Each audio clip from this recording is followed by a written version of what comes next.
Introduction to business, final presentation. It consists of 3 questions. Let's get into it. So the first question is, list and discuss 3 best strategies for your Canadian bicycle business to reach global markets. What are the pros and what are the cons of the strategy, each strategy?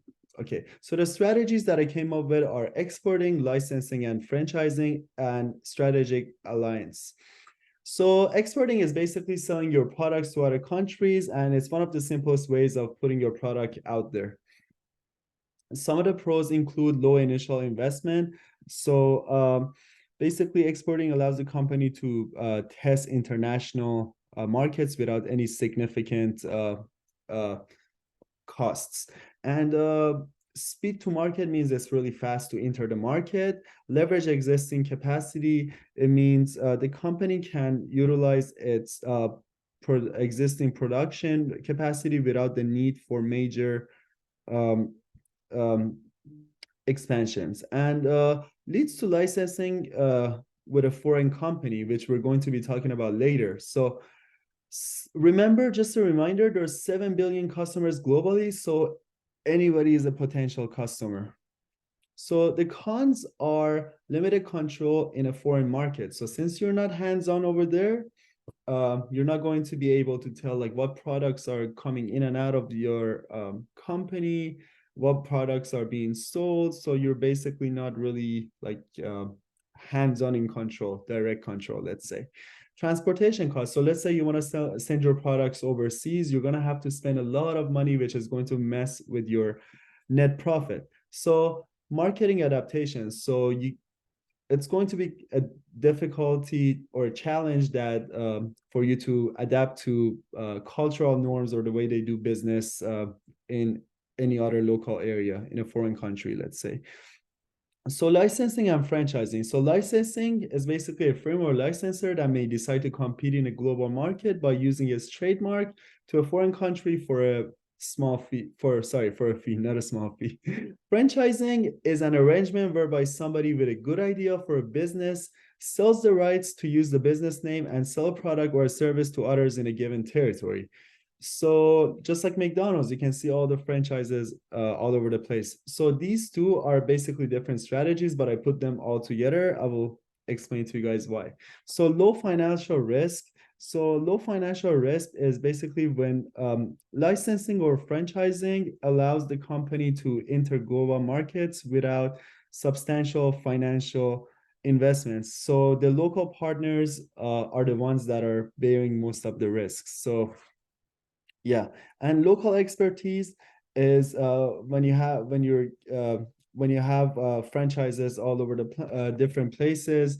What's going to happen is there's going to be a person there who knows how people in that certain area do business. So it's going to be good for your profits and how you're going to do business with the customers of that region. Speed market entry, just like exporting. All right, so some of the cons are limited control over quality and quantity of marketing products. Again, so it's going to be kind of hard to be hands-on in or direct in control of what quality of quantity of, for example, these bicycles in this case are being put out. And brand reputation can be at risk. So for example, if one of your franchises is not doing a good job, then people are going to remember from that local area that your brand is not a good brand. Sharing profits with local partners. So again, so whatever profit franchises make, like you're going to have to be sharing it with them. So that could also mess with your net profit. And adaptation barriers, again, so it's going to be hard to adapt to cultural norms or the way people do business. So the third one is strategic alliance and partnership. So a long-term partnership between 2 or more companies to help each company build competitive market advantages. So again, they do not involve sharing costs, risks, management, or profits. So they're not sharing any of that. And the pros are shared resources. So basically, and risks being distributed among partners. So what's going to happen is, again, your risks are distributed among your partners and access to networks. So partnerships provide access to established distribution networks and customer bases.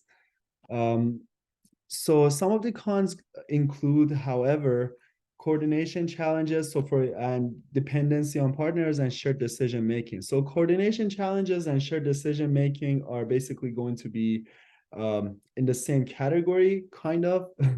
So it's basically miscommunication with your partner. Sometimes they have a different strategy, you have a different strategy, so like you don't really get along well. So it could be any of that. Now, dependency on your partners. That means if I get damaged, my partner, if he or she depends on me, they can get damaged too. So it's not it's one of the cons. It's not really good. So moving on to the second question. So an entrepreneur wants to start a new commercial airline in Canada and plans to differentiate the service from competitors while building a strong brand. Name the different elements of marketing mix and determine which ones should the owner focus on and how. So the elements of marketing mix are the 4 Ps: product, price, place, promotion. And let me move myself over to the side. So the product is airline services. So again, in-flight experience is very important. So when a person sits down on an airplane, like what kind of food is being brought to them, like what product our services are, so what service we're giving them. And fleet modernization, excuse me. So basically your airlines, your airplanes, everything need to be modernized. For example, some of them have computers on it. Again, advanced technology falls in the same category. So some of them have computers where kids can play.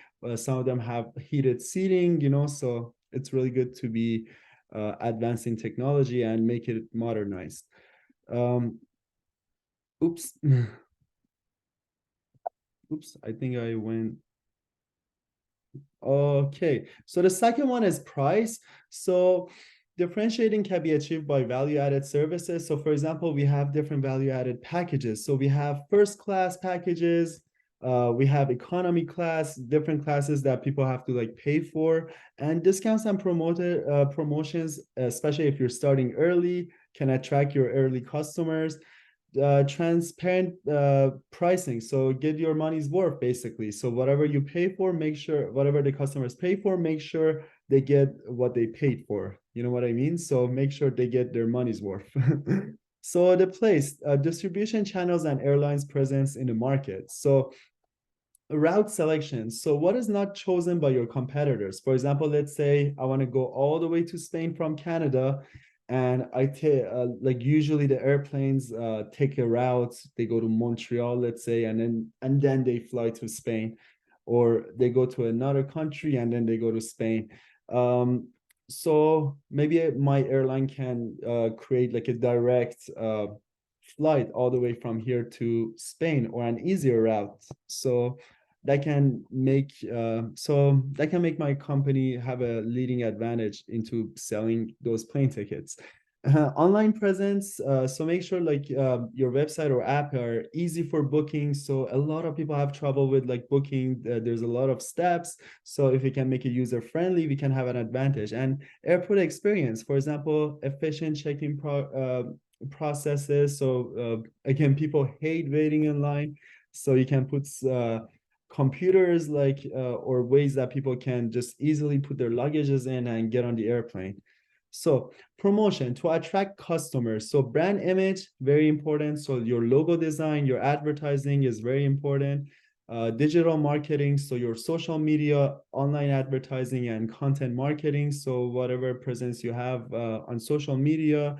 And partnerships. So for example, like you can make partnerships since you have an airline with all over the world, like with different hotels, different tours, different buses that go from the airport, so people can buy packages, and that can also help your business. Okay, let me move myself over to the side. What should let's go back to the question, what should an entrepreneur focus on? So in this case, promotion and the product. So he should focus on creating a unique brand image, and he must invest in market research to understand the customer and their preferences. So see what they like, what they don't like about other airlines. And the product is very important. So we want to make sure the product, which is the service that we're going to give, is very memorable and like superior like experience for the customers for a unique product. So we want to make sure everybody is going to have a really good time, and it's going to lead to customer satisfaction, and early customers are going to be loyal to you, which is going to be really good for you, if especially if you're starting. And like I put a tip here, I said airline industry is very competitive. So remember, there's a lot of airlines, so it's going to be very competitive. All right. So moving on to the third question. Imagine your company for the project, which for me was the swim school, gained substantial success in the local market, and you're now considering global expansion. So what country would you export your product, and like why would you choose this country? So let's talk about that. So the company basically was Toronto Swim School, TSS, but then since we're making it global, how about we call it GSS, or Global Swim School, because we're no longer in Toronto. So the country that I chose is Australia. So why Australia? It's because of the cultural similarities, because a lot of people like to do outdoor activities there. The weather is not that bad. High interest in sports, like they have a lot of beaches, they have a lot of water sports, and they even have their own sport called footy. Very interesting. And a similar language. So they speak English. Pretty easy for for exporting, right? And communicating, right? And growing so you don't need to learn their language basically because they speak English. Growing market for health and fitness. So Australia is pretty wide, so it has a huge market for it. So it's a very good place to get started. So what forces impact the trade in global markets? So one is cultural difference, so new place, again, new cultural practices. Economic forces, changes in a nation's exchange rates can have like important implications, like some countries doing very well, some countries not doing really well economically. They can affect how you want to put your business out there. Legal and regulatory environment. So every country have their own laws and it should be followed for the business. So how do we manage these cultural differences? We can adapt. So we can do marketing research to understand the differences of their cultural norms, and we can adapt our teaching methods that aligns with the culture.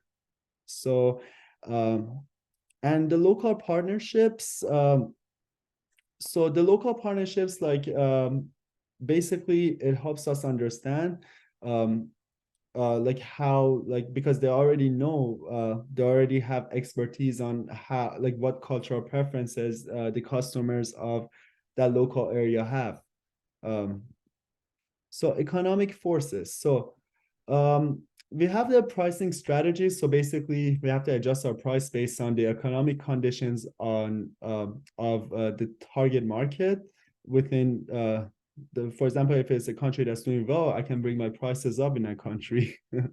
And economic trends. So basically, what is trendy? So like what are the people's spending habits? For example, in China, people like to negotiate prices, while in Canada, we don't have that. So like we need to understand that as well. And legal and regulatory forces. So compliance. So we want to make sure that like we compliance with local regulations and standards. So again, for swimming schools, every region, every place, they have their different ways of teaching, different rules, different regulations, different safety concerns.